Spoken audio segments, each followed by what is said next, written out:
자, 오늘 시간에는 이온결합의 두 번째 시간, 이온결합의 형성과 에너지 관계를 알아보는 시간이에요. 자, 이온결합이 형성될 때 에너지 변화를 알기 위해서는 거리에 따라서 에너지가 어떻게 변하는지를 꼭 알아야 돼요.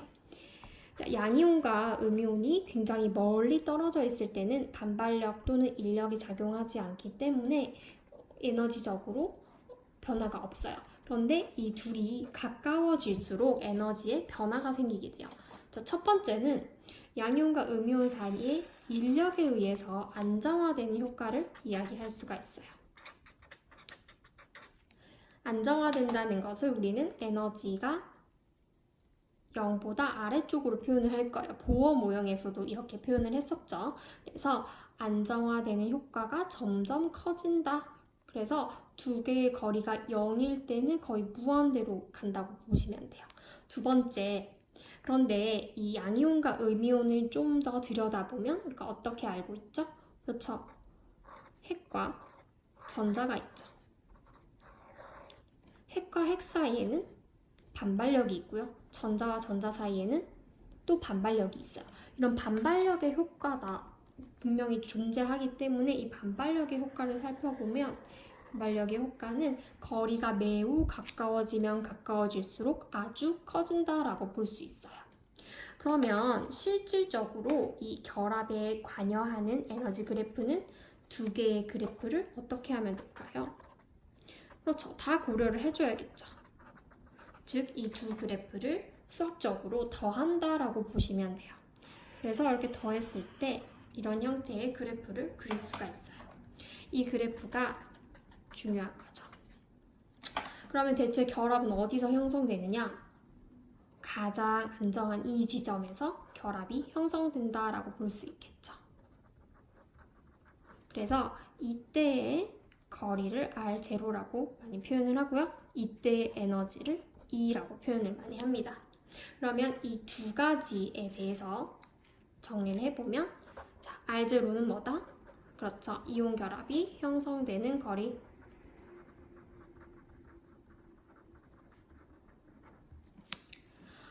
뭐가 영향을 끼치냐면 양이온과 음이온의 크기가 영향을 미치겠죠. 그렇죠?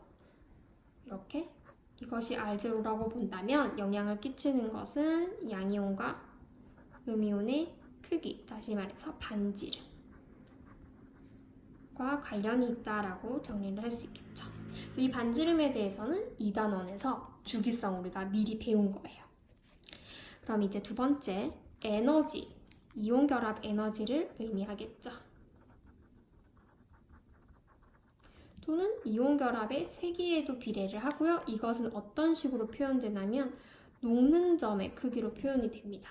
그러니까 녹는 점이 높으면 세기가 세고 에너지가 크다라고 볼 수 있겠죠. 그러면 이 에너지에 영향을 미치는 요인 두 가지를 한번 살펴보도록 할 건데 이것에 대해서는 교과서 115쪽에 보면 자료 해석 데이터가 있어요. 이 자료 해석을 보면 세 개씩 일단 나누어서 살펴볼게요. 자, 첫 번째, NaF, NaCl, NaBr 공통점은 나트륨 양이온이 있다. 차이점은 FClBr 17쪽에 원소들이 있는데 아래쪽으로 갈수록 크기가 커지죠. 그래서 이온 사이의 거리가 멀어져요.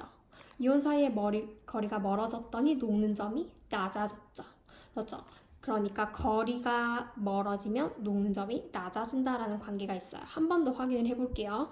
아래쪽에 세 개의 묶음을 보면 산화이온, 산화이온, 산화이온 공통적이에요. 그런데 이번에는 양이온이 달라.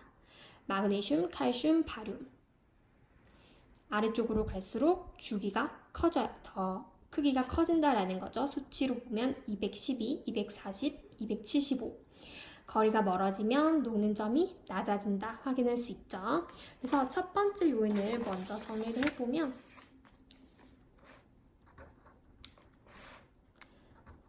R0, 즉 거리가 가까울수록 혹은 작을수록 에너지는 크다. 에너지가 크면 녹는 점이 어떻다? 그렇죠. 높다라는 거예요. 예시로 나왔던 거 녹는 점은 NaF가 NaCl보다 그리고 NaCl이 NaBr보다 높고요. 산화 마그네슘, 산화 칼슘, 산화 바륨도 비슷한 경향성을 가지고 있어요. 단 이때 주의할 것은 두 번째 요인은 일정할 때만 이렇게 따로따로 비교를 해줄 수가 있다라는 거. 자, 두 번째 요인은 이제 거리를 일정한 것들을 위주로 볼 건데 사실 이 표에 나오는 것들은 거리가 대부분 비슷하기는 해요. 그런데 235와 240 거의 비슷한 두 개의 물질을 비교를 해보면 거리가 비슷할 때 NaF와 CaO 어떤 차이가 있을까요? 지난 시간에 했었죠. 그렇죠. 1가 양이온과 1가 음이온, 2가 양이온과 2가 음이온이 전하량이 더 크죠.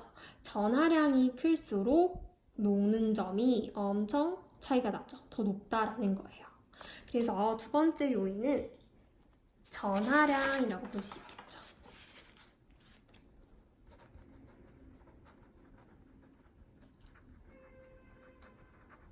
전하량이 클수록 혹은 전하량의 곱이 클수록이라고 봐도 돼요. 이온이 두 가지니까 클수록 에너지가 크고 에너지가 크다는 건 녹는 점이 높다라는 거예요. 그래서 우리가 직접적으로 비교한 건 NaF와 CaO 얘는 플러스 1, 마이너스 1 플러스 2, 마이너스 2인 거죠. 그래서 사실 NaF, NaCl, NaBr 이런 아이들보다 MgO, CaO, BaO 무리가 훨씬 더 녹는 점이 높아요. 그래서 이 에너지를 식으로 표현을 하면 에너지에 영향을 미치는 힘, 쿨롱 힘은 어떤 상수와 전하량의 곱에 비례를 하고요. 그리고 거리의 제곱에는 반비례한다라는 밝혀진 식이 있는데 이 식까지는 사실 정량적으로는 외우지 않아도 될 것 같아요. 그래서 이 표를 위주로 한번 공부를 해보고 책에 있는 이 물음표의 문제도 한번 살펴보고 오면 도움이 될 거예요.